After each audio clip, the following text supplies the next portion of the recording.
Hello and welcome to the second episode of Artspresso. I'm Z, and this week we have a submission by Artistic Works from DeviantArt. She submitted a wolf painting, and we will use it to talk about how to make something look solid. The thing with fluffy objects is that we tend to focus on the surface qualities of them, the fur and the hair, and we might neglect the underlying structure. And what is structure? Is basically when you can see that the different surfaces have different levels of brightness. In this case, when you see the top surfaces of these blocks, which are facing most directly the light, are very bright, and the left side, is facing somewhat to the light, so it's a bit grayish, and the shaded side that's facing away from the light is darkest.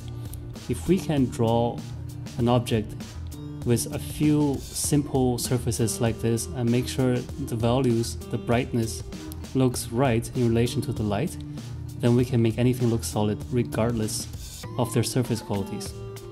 So we will try to do that now by doing this exercise, and that's this week's exercise. We'll try to draw low poly wolves. What you need is references of something. It can be a portrait of a person, or in this case an animal. We want to either blur the image, or you can squint your eyes, or you can make it grayscale, but somehow we want to remove the extra surface detail and the color information, so we're focused on one thing, which is where is the light hitting this object and where is there shadow. In this case, we only care about the key light. In this case, it's the sunlight coming from the right side. And I'm drawing the Terminator, which is where the light side ends and the shadow side begins. And everything I'm highlighting here in red will be in the shadow, and everything on the other side will be in the direct light. So we'll just use two values. If you can use two values to delineate the light side and the dark side, you'll have already a very good basis for a solid looking object that is well lit.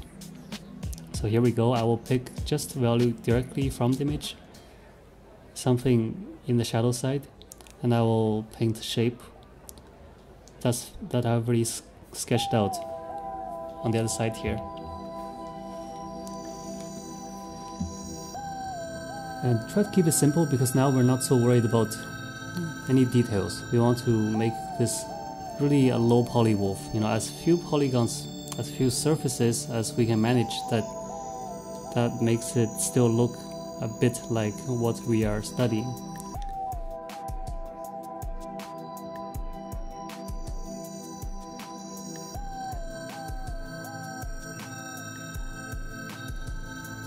And just one value, don't worry about the subtle value changes yet. So in this case, this is all the light side will be this one value, one color, and all the dark side will be one color.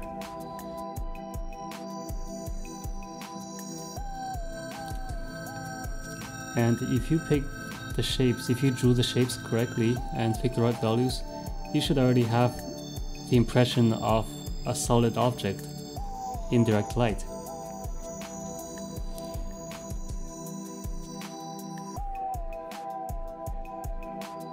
You can preview how correct your initial two-tone drawing is by making it high contrast and grayscale. This makes it easier to see if the lighting looks right, if the form looks solid.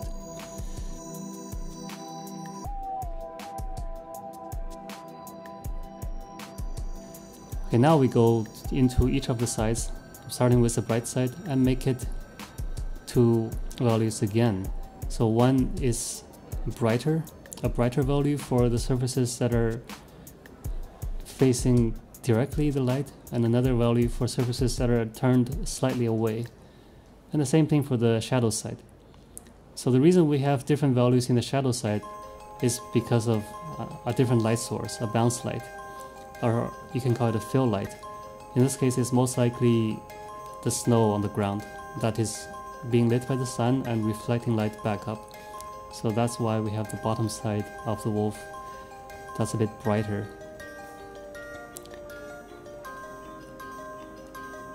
And this is a process you can repeat as many times as necessary to get all the details of the surfaces in your object, whatever it is you're drawing.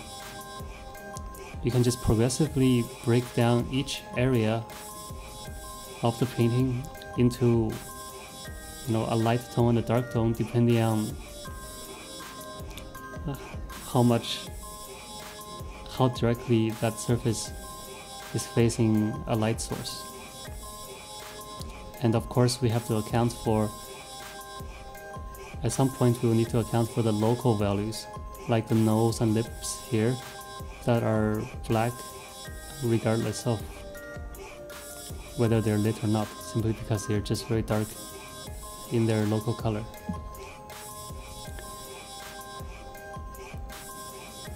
And you can start to, once you have this larger structure set up, you can add details without breaking the solidity of the object. It's much easier to add detail this way, since you can just vary the local color a little bit. And if you want to make something, turn something from this low poly into a soft fluffy thing or rounded object, you just have to smudge the hard edges a bit, which essentially turns one edge into many edges, so that from afar it has the impression of roundness.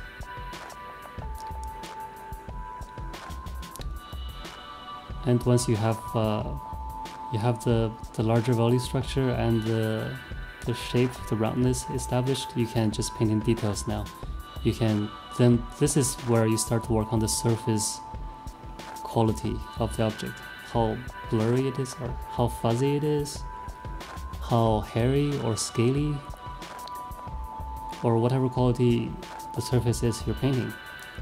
But if you do the surface quality, surface detailing before you establish the value structure, you will likely have problems with the solidity of your painting.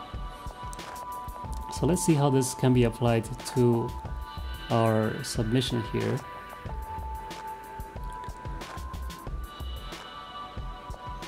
I will start by clearly defining the Terminator, the edge that separates the lit side and the shaded side.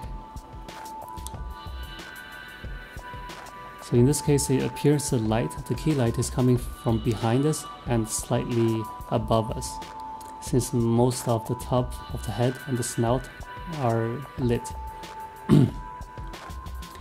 And the bottom of the wolf is also lit, but that is more a result of the translucency of the fur. So fur has this quality where it catches more light near the tip. So a fuzzy thing like a wolf or a bunny or a cat tends to be kind of bright along its rim, even on the areas that are not in the light. But to make things simple for us, to have easier time establishing the big structure, I will put everything on the bottom side into the shadow for now, so that it helps me understand that the key light is coming from the top and behind.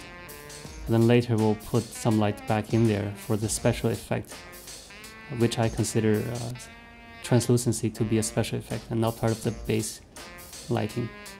And as long as we make sure that the top edge of the Terminator is the darkest part, we can start to introduce some slightly not so dark surfaces as we go down, as we work our way down the wolf's head. One thing this is a general principle you can apply to almost any lighting condition, is that the Terminator that is right next to, that separates the brightest surfaces from the shaded side, in this case the top edge of the Terminator, it is usually the brightest, or sorry, the darkest. And once we have that established, we can put in some bounce light and some surface details here near the bottom, where I'm assuming there is a fill light coming from the floor. And there it is.